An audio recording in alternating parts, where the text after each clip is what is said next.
Baik, melanjutkan pengenalan komputer tentang pengoperasian dasar penggunaan Windows ya. Untuk bagian keempat ini adalah tentang manajemen file. Untuk manajemen file lanjutan. Oke, review dulu sebelum masuk ke manajemen file.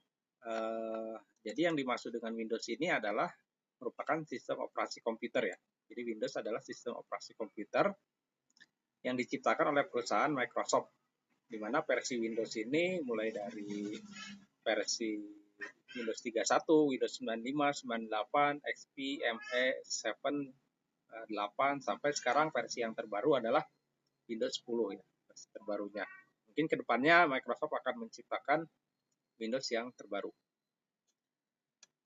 Oke, tadi di video yang ketiga itu udah dibahas tentang bagaimana membuka Windows Explorer ya dengan menggunakan shortcut Windows E atau bisa juga menggunakan klik kanan File Explorer ya di sini, atau bisa juga menggunakan shortcut yang ada di sini.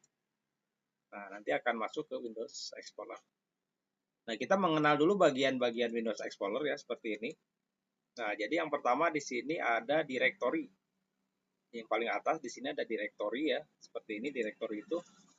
Jadi kalau saya masuk ke folder ini misalnya, nah ini disebutnya adalah directory.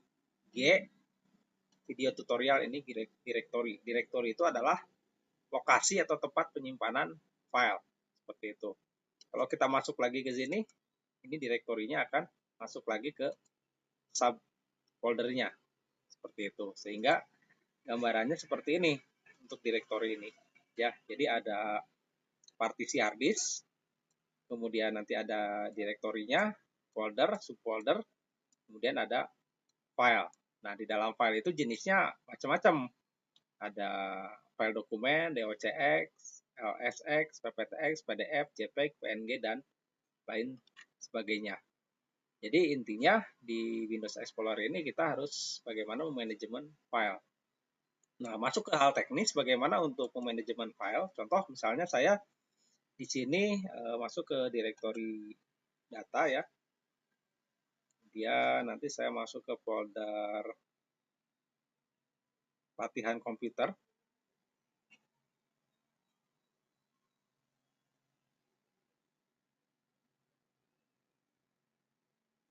Nah, atau misalnya saya bikin folder baru ya, klik kanan, new folder. Nah, ini misalnya Eka komputer. Nah, ini adalah folder utamanya, Eka komputer. Folder utamanya berada di lokasi data E. Ketika kita klik, nah di sini belum ada foldernya. Ya, jadi foldernya masih di Eka komputer. Nanti saya bikin lagi folder Microsoft Word.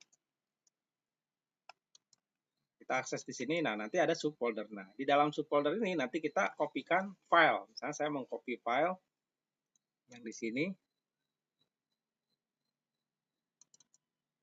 Ya, folder Microsoft Word misalnya ini ya. Saya copy. Kita tekan tombol back saja. Saya masukkan ke sini.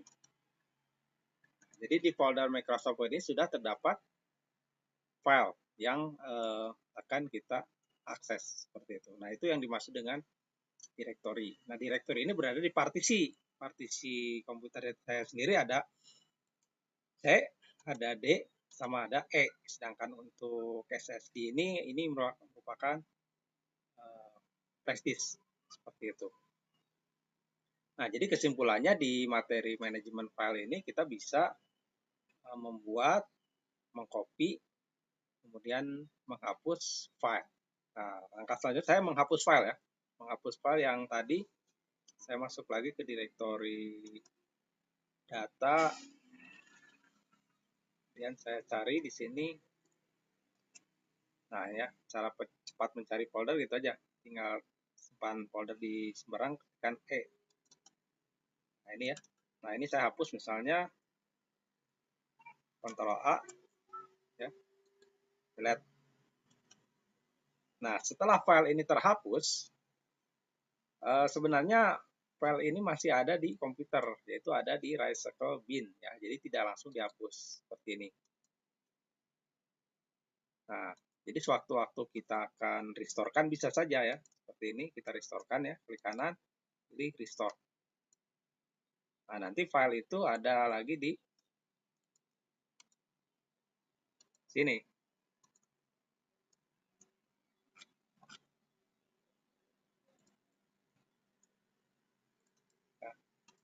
Nah, pokoknya ada di sini sebelum dihapus di Rascal Bin. Kecuali kalau kita hapus dari Rascal Bin, maka otomatis data akan terhapus selamanya. Ini misalnya saya hapus. Nah, ini jadi bersih ya, tidak ada. Oke, bagian berikutnya tentang manajemen file di Windows. Kita mengenal istilahnya di sini adalah tadi quick access ya. Nah, quick access, jadi quick access ini berfungsi untuk melihat file yang cepat, cara cepat. Misalnya contoh di folder quick access itu ada folder desktop. Nah, jadi kita bisa mengakses program lewat desktop di sini. Misalnya ini desktop, di file saya misalnya ini ya, nah ini training 2020, nah nanti masuk ke subfoldernya. Ya, jadi kita bisa menempatkan. Nah, jadi kalau kita menghapus shortcut di sini sebenarnya bukan menghapus filenya, tapi cuma menghapus shortcutnya saja. Contoh misalnya saya ini hapus ya, ini delete. Nah, jadi sebenarnya bukan menghapus filenya, tapi cuma menghapus shortcutnya saja, sedangkan filenya masih ada di sini. Nah, ini kemudian masuk ke training 2020. Nah, ini. Jadi ini filenya masih ada. Seperti itu.